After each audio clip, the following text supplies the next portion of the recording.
नमस्कार, मैं विनय कुमार गिरी अपने YouTube चैनल निर्मल शिव भक्ति में एक बार पुनः आप सभी का स्वागत करता हूं। मित्रों, आज हम लोग चर्चा करेंगे शिव पुराण में वर्णित एक कथा जिसमें एक ब्राह्मण कन्या जो कि विधवा थी, नाम था उसका ऋषिका, उनके विषय में। लेकिन जो लोग चैनल में नए हैं वो चैनल को सब्सक्राइब कर लें और बेल आइकन को प्रेस कर दें। तो आइए वीडियो को शुरू करते हैं।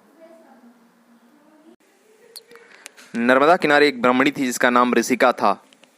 वह किसी ब्राह्मण की पुत्री थी और एक ब्राह्मण से विधिपूर्वक ब्याही गई थी।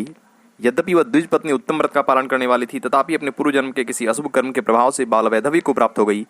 तब वह ब्राह्मण पत्नी ब्रह्मचर्य व्रत के पालन में तत्पर हो पार्थिव पूजन पूर्वक अत्यंत कठोर तपस्या करने लगी। उस समय अवसर पाकर मूढ़ नाम से प्रसिद्ध एक दुष्ट और बलवान असुर, जो बड़ा मायावी था, काम बांध से पीड़ित होकर वहां गया। उस अत्यंत सुंदरी कामनी को तपस्या करती देख वह असुर नाना प्रकार के प्रलोभन देकर संभोग की याचना करने लगा, परंतु उत्तम व्रत का पालन करने वाली उस साध्वी ने उस पर दृष्टि भी नहीं डाली।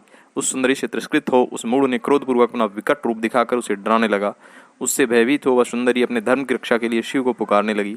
तब शरणागत की रक्षा, सदाचार की प्रतिष्ठा तथा उस ब्राह्मणी को आनंद प्रदान करने के लिए भगवान शिव वहां प्रकट हो गए। परमेश्वर शंकर ने उस काम विह्वल दैत्यराज मूढ़ को तत्काल भस्म कर दिया। फिर उस ब्राह्मणी की तरफ देखकर कहा, मैं तुम्हारी भक्ति से प्रसन्न हूँ, वर मांगो। तब उस ऋषिका ने कहा, प्रभु आप शरणागत वत्सल हैं, आपने मेरे धर्म की रक्षा की है, आपसे विनती है कि अपने चरणों की उत्तम एवं अनन्य भक्ति प्रदान करें। मेरी दूसरी प्रार्थना है कि आप लोगों के उपकार के लिए यहाँ सदा स्थित रहें। तब महादेव ने कहा, तुमने जो भी वर मांगे हैं वे सब मैंने तुम्हें दिया। फिर भगवान शिव ऋषिका को आनंद प्रदान करने के लिए अत्यंत प्रसन्न हो उस पार्थिव लिंग में अपने पूर्ण अंश से विलीन हो गए।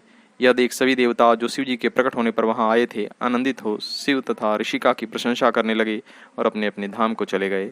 उस दिन से उस नर्मदा का वह तीर्थ उत्तम और पावन हो गया तथा संपूर्ण पापों का नाश करने वाले शिव वहां नंदिकेश के नाम से विख्यात हुए।